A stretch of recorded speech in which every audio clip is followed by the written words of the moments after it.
Imagine stepping outside and realizing the world is trying to freeze you alive. The ground is hard. The wind cuts through animal skin. The trees are gone. Food is moving away. And somewhere in the distance, giant animals are crossing a landscape that looks almost impossible for humans to survive. This was the Ice Age, a world of cold, hunger, darkness, predators, and endless open land. So why didn't it kill ancient humans? Why did a soft-skinned ape with no fur coat, no claws, no natural armor, and no built-in winter survival system manage to survive one of the harshest periods in Earth's recent history? The answer is not that humans were the strongest animal. They were not. A mammoth was stronger. A cave bear was stronger. A wolf was better adapted to the cold. A big cat was a better hunter in the dark. Humans survived because they became the most flexible animal in the frozen world. And flexibility may have been more powerful than strength. First, we need to understand something important. The Ice Age was not one endless planet of ice. It was not the whole Earth covered in snow like a frozen ball. Some areas were buried under huge ice sheets. Other places were cold, dry grasslands. Some regions had forests, rivers, coastlines, deserts, and open plains. The world was colder than today, but it was also patchy, unstable, and constantly changing. That made survival complicated. Ancient humans did not just have to survive cold, they had to survive change. Animals migrated, plants shifted, water sources moved, seasons became harsher. A good hunting ground could become empty. A safe camp could become useless. And when the climate changed, humans had to move, adapt, or die. Most animals are locked into a narrow way of living. They are built for a specific diet, a specific climate, a specific environment, or a specific strategy. Humans were different. Humans could change the strategy. If one food disappeared, they looked for another. If one landscape became impossible, they moved. If the cold got worse, they built better shelters. If animals became harder to hunt, they improved tools. If one group knew something useful, another group could learn it. That was the human superpower, not strength, not speed, information. An ancient human alone was fragile, but a group of humans carrying knowledge across generations was extremely dangerous. They knew where animals moved. They knew which plants were safe. They knew how to follow tracks. They knew how to read the weather.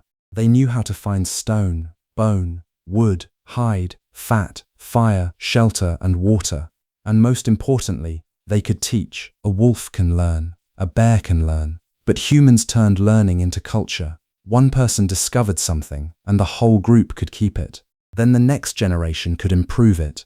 Over time, survival tricks became traditions, tools, rituals, techniques, and stories. That mattered in the Ice Age because nobody survives a frozen world by guessing every day from the beginning. You survive because someone before you learned what works. One of the most important tools was fire. Fire was not just warmth. Fire was survival technology. It heated the body, cooked food, hardened wooden tools, scared away predators, created light, dried materials, and turned a dangerous night into a social space. Around fire, humans could stay awake longer, share information, repair tools, prepare hides, cook meat, and protect children. But fire alone was not enough. You cannot carry a campfire around your body all day. So ancient humans had to solve a problem almost no other animal had solved in the same way. They had to build their own fur. Clothing may have been one of the most important inventions of the Ice Age. Animal skins, furs, sinew, bone needles, scraping tools, and careful preparation turned dead animals into portable shelter. A human wearing warm clothing could enter places the naked human body was never meant to survive. That is a huge idea. Humans did not wait for evolution to grow thicker fur. They made fur removable. That is what made humans so strange. When the environment changed, most animals had to change their bodies over many generations. Humans changed their tools. The same thing happened with shelter. In cold open landscapes, a cave was useful, but caves were not always available.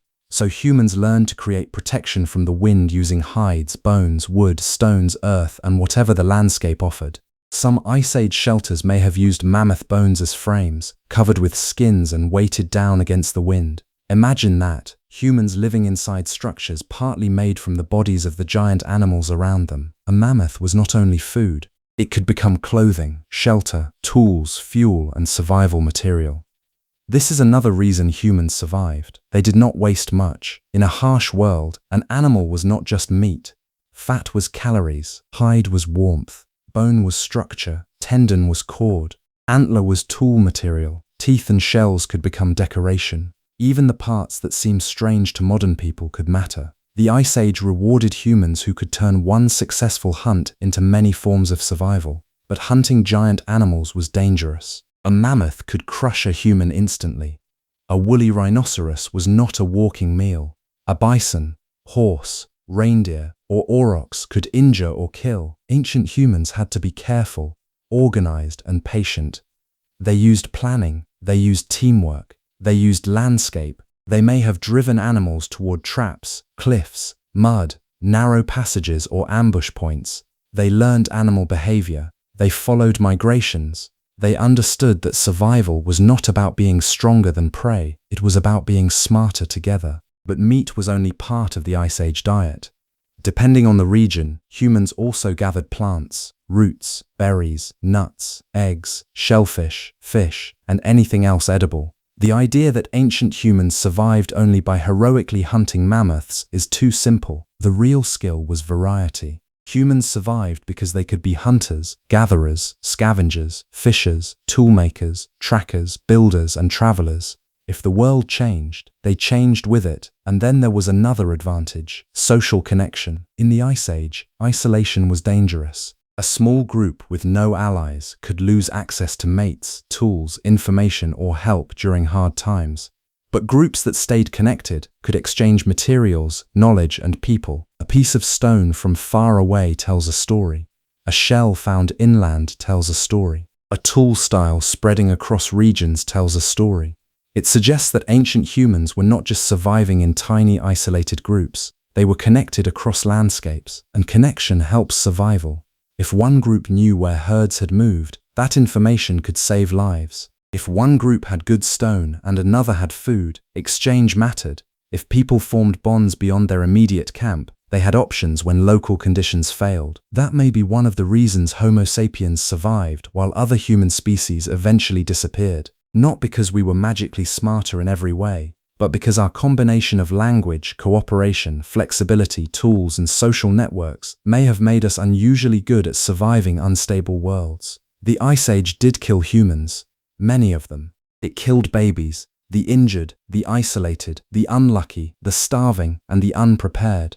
It pushed groups to the edge. It forced migrations. It made survival brutally difficult. But it did not kill all of us, because humans did something almost no other animal could do so well. They carried warmth outside the body.